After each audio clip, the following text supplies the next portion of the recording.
I'm working on a 2012 Polaris Trail Boss 330. We're going to be changing the bearings in the rear end. First thing we're going to do, take off both the wheels. Now I'll take this cotter pin out, this nut, and remove this hub. Also, you have a washer, and then you have a bigger washer behind there. What I'm going to do now is take and loosen that up in there and try and break that bolt right there loose, the axle bolt. Before you start moving this axle nut, make sure you take this 3/16 Allen bolt completely out of there. In order for me to take this axle nut right here off, I got to take this retaining pin right here off first so I can get that nut to back out. Okay, in order to get this little clip right here off, I had to move this axle nut in by turning it counterclockwise. You're going to need 2 screwdrivers for this. I got it coming out, but now I got to come all the way around, but I can't let it go back in right here or else I got to start all over. I got the clip out. I actually broke the tip off of my screwdriver here, but it was a cheap screwdriver. Once it's off, and it might take you 10 minutes, might take you 60 seconds, depends on how you do it. Once you get it, just go ahead and tap it right on down the axle, and go ahead and remove it. Now I'll go ahead and take the nut off. Now I'm going to be using a piece of conduit. I'm going to put this through the sprocket to keep this axle from turning. Okay, as you can see right here how I got it set up. Got that in there. It'll lodge on the frame.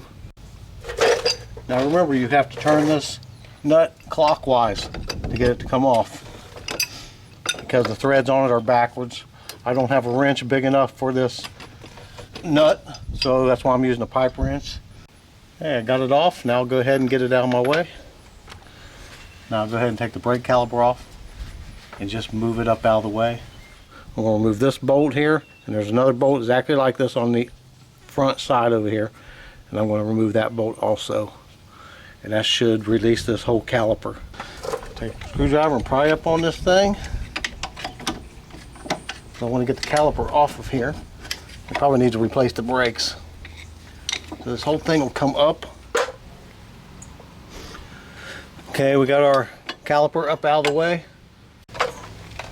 We'll go ahead and take our brake disc and just slide it on off and out of the way. So this whole thing should slide out the other side. I just have to get the chain out of my way. Okay, I've removed the chain. I have to remove this sprocket because it will not get past this guard down here, so I'm going to remove these 3 nuts. To take these nuts off, I'm going to use my pipe right here. Put it right through that sprocket. Turn down.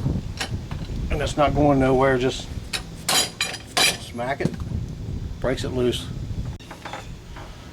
Now that all the nuts are off of it, just wiggle it out of there. It should come right off. And what I'm going to do now is I'm going to beat this end of the axle with a rubber mallet hammer.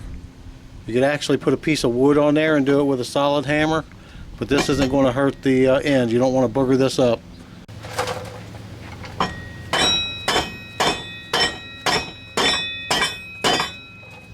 Now as we got to do, since we hammered it on that side, we can just pull it on out. And here's a piece of the, wow, that's part of the bearing. Okay, how dry it is. Never been greased. That's what it looks like back inside there. Very little grease, bearings laying everywhere. What I'm going to do now is take this bolt here off, and this bolt here. I'm also going to take this bolt right here out and remove this bracket that locks it in place. Now if you maneuver this around, ahead and pick this up, move it around, you can pull it right out. Because it'll come out of these slots right here. Just gotta push it out. Like so. So I'm gonna have to remove these bolts completely. Now I'll go ahead and turn it. And these little bars right here will feed right through there, and the whole carrier will come right out. Now I can go put the bearings in and reinstall it.